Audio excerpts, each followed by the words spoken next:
In our In the Spotlight segment, we're sitting down with Long Island radio show host and author of Franchise Savvy, Tom Scarda. He answers the question, which is the right franchise to pursue? He also has advice on understanding the pros and cons of franchising and the secrets that pros use to pick a top-performing concept.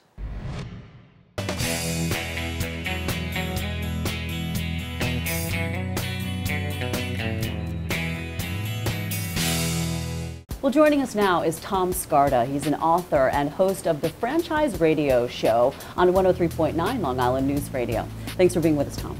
Thank you, Krista. Thanks for coming down to the studio. So, Tom, let's start with the overall goal of your radio show. You're covering franchising from A to Z. So the show, the mission really, is to help people understand franchising.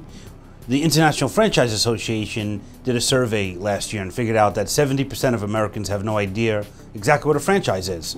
Most people think it's just a corporate structure that owns everything, but actually it's your neighbors and friends that own franchises, throughout the country. But for small business owners out there, especially here on Long Island, you are an informational resource. So let's talk about your experiences and how you're helping to guide others with what you've learned. So I used to work for the Long Island Railroad, and I loved what I did. I loved moving people, being in the public and helping folks, but I needed to do something different. I wanted to be a franchise owner, and I contacted a company that matched me with a smoothie franchise. I ended up quitting. I built this smoothie franchise into 3 locations and did very well, sold it, and in 2005 was asked to come on as a consultant with a company and help people figure out if franchising is for them or not.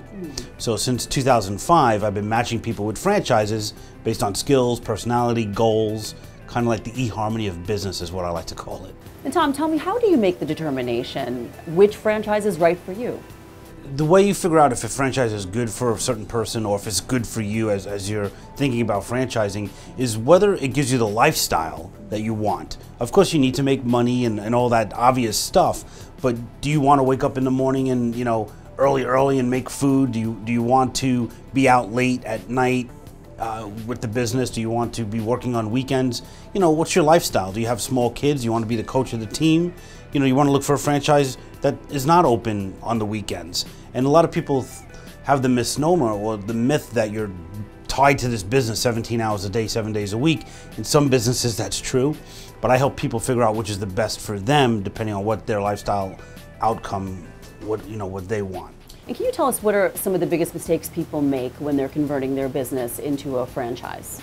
I think one of the biggest mistakes, if you own a business and you're like, hey, I want to franchise my business, some people don't realize that their business is successful because of them. And it's not duplicatable, really. And a lot of folks think, well, I'm going to get into a franchise and build this big empire and make a lot of money on other people's efforts. And it's not entirely true. It takes a lot of money to get the business up and off the ground as a franchise. So there's also a misunderstanding by folks that think that they make money from franchise fees and things like that, but there really is no money in franchise fees. It really gets sucked up by the training and the cost of acquisition of a new franchise owner. And you also need to consider hiring an attorney, correct? There are just some things people need to figure out. Right. If you need to hire an attorney, it's going to be $50,000 just to have an attorney. And finally, Tom, can you just give us some parting words of wisdom for anyone that's considering franchising their current business or buying into a new one? If someone's considering buying a franchise, my advice, number one, is to not be infatuated with a concept. Some people feel like, I was on vacation, I saw this great XYZ whatever, and it's going to be great on Long Island. And it may be or may not be. And even if it is great on Long Island, is it the right thing that you should be doing? Is it really going to give you the lifestyle that you want? So that's really a big thing. So my personal example is I was very successful in a smoothie franchise, sold it, made a lot of money, was very cocky, bought another franchise, and it failed. And I lost a ton of money. And now I can look back and say I was grateful for that experience, because now that's what made me a franchise expert. And what I learned is to get involved, make sure you get involved with a franchise that's not a new concept.